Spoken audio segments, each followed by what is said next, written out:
सबसे पहले पंचोता साहब आपसे शुरू, क्योंकि आप लोग तो बार बार कहते रहे कि सियासी लोगों से बात नहीं करनी, सिर्फ इस्टेब्लिशमेंट से बात करनी, ख़ुद खान साहब ये कहते रहे।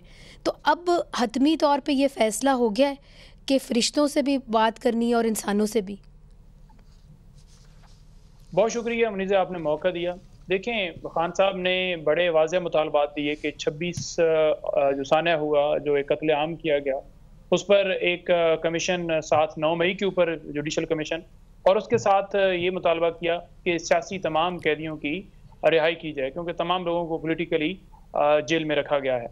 तो जेल में हैं या किसी थाने के अंदर हैं या किसी जगह पर भी हैं या केसेस के अंदर हैं, तो ये बड़े जायज़ मुतालबात हैं। उसकी सूरत में उन्होंने डेफिनेटली एक कमेटी बनाई। उस कमेटी के उन्होंने कहा कि उसको हेड करेंगे उमर अयूब साहब, और उन्होंने आज वाज़ेह तौर पर कहा है कि जिसके पास ताकत है, कोई भी है जिसके पास ताकत नहीं सर, उन्होंने कहा है कि चाहे फरिश्ते हो चाहे इंसान, तो सर इंसान तो फिर हुकूमत में है ना।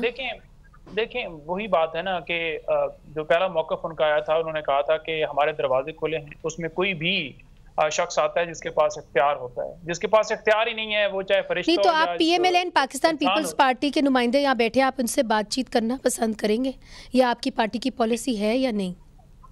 देखें, अगर इनके पास इख्तियार है तो ठीक है, इनके पास इख्तियार है। नहीं पूछो तो जानो वाली बात तो ना करे ना। नहीं पूछो जानो वाली, हाँ या ना में जवाब। अगर ये फैसले जो हैं पूछे पचाए ऊपर से आकर इन्होंने करने हैं और जिस तरह से ये कर रहे हैं, तो फिर इनके पास तो इख्तियार ही नहीं है। अगर इनके पास से इख्तियार है तो फिर ठीक है, हम हमसे करें बात। इख्तियार ही नहीं है इनके पास, तो मैं तो फिर इनसे बात नहीं होगी, फिर यू स्टे ना स्टेटेड पोजीशन पर वही रही। मैं यही कह रहा हूं कि इख्तियार है तो आ जाएं। अच्छा। इख्तियार नहीं है तो फिर हमने तो बेइख्तियार बंदे से तो नहीं करनी। अच्छा, चाहे उसमें बैरिस्टर अकील साहब हो, चाहे उसमें कोई और बंदा हो, कोई भी हो, जिसके पास इख्तियार है वो बात करे।